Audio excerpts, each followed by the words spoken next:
Hello friends, I am Poonam Guha.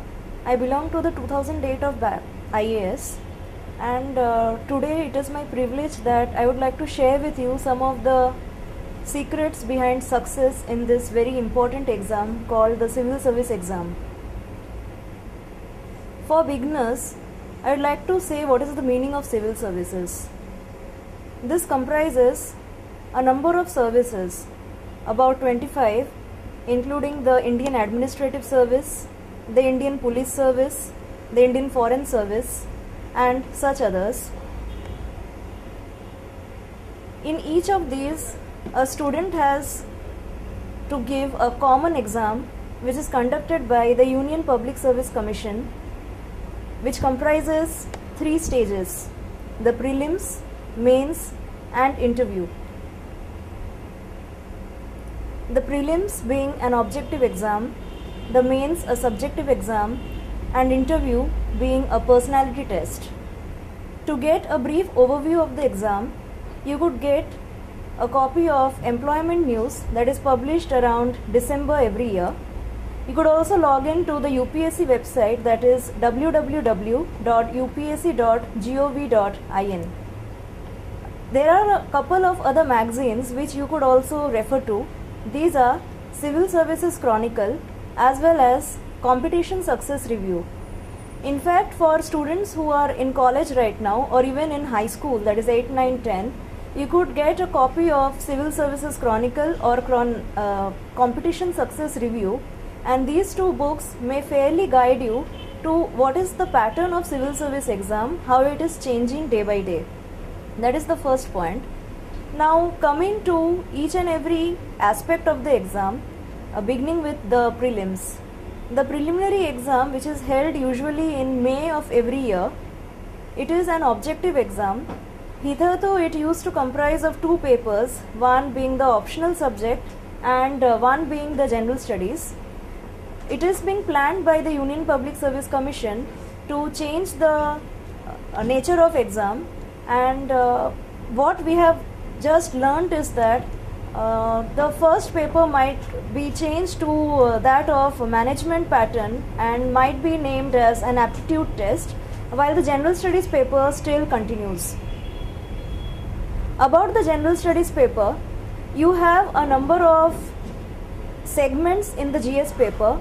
These include history and Indian national movement, Indian geography, science, Indian polity, and such others, including general mental ability.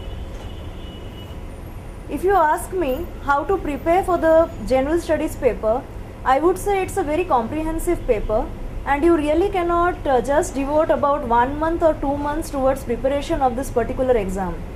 It is a continuous process, and when I say that it requires up to at times a lot of time for preparation of this exam, I am not exaggerating, because it is a continuous process, a mental process. Now for the prelims exam, for preparation of general studies, you require up to 1 year for a fresh beginner, a person who is just out of college. He might require up to 1 year, say from May of the preceding year of which he decides to write the civil service exam. For example, a person who aims to write civil service next year, this is the fair time for him to just start preparation, to get hold of all the books, to get hold of all the study material. Now about the selection of optionals in the mains exam. The mains exam is a subjective exam. It comprises of 9 papers. This includes 2 optionals, it includes an essay paper, it includes 2 papers of general studies, it also includes 1 language paper, that is English, and 1 regional language paper. I would like to discuss each of these separately. First of all, the selection of optionals.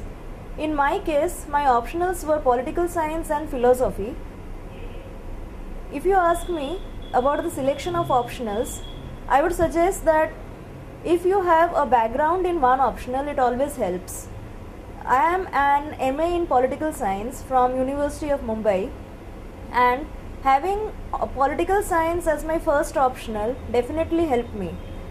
because at the level of UPSC, the kind of analytical questions that are asked, if you have a fair background of optional, of the first optional at least, it really boosts your confidence. You're in a position to have a grasp of the questions, to understand what exactly is being asked of you.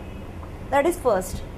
My second optional, philosophy, again, it was due to my aptitude for the subject, and secondly, there were a number of areas in philosophy which are related to political science. Now, for example, the socio-political philosophy paper, it has a number of areas like feminism, Gandhism. So apart from that, you have something on social justice. So once you have a fair idea of these ideas in political science, it obviously adds to your confidence and your level of preparation in philosophy also. So that is one example. So but that does not mean that a student who does not have a fair background, he does not clear, but definitely it would help you if you have a background. That is the first point.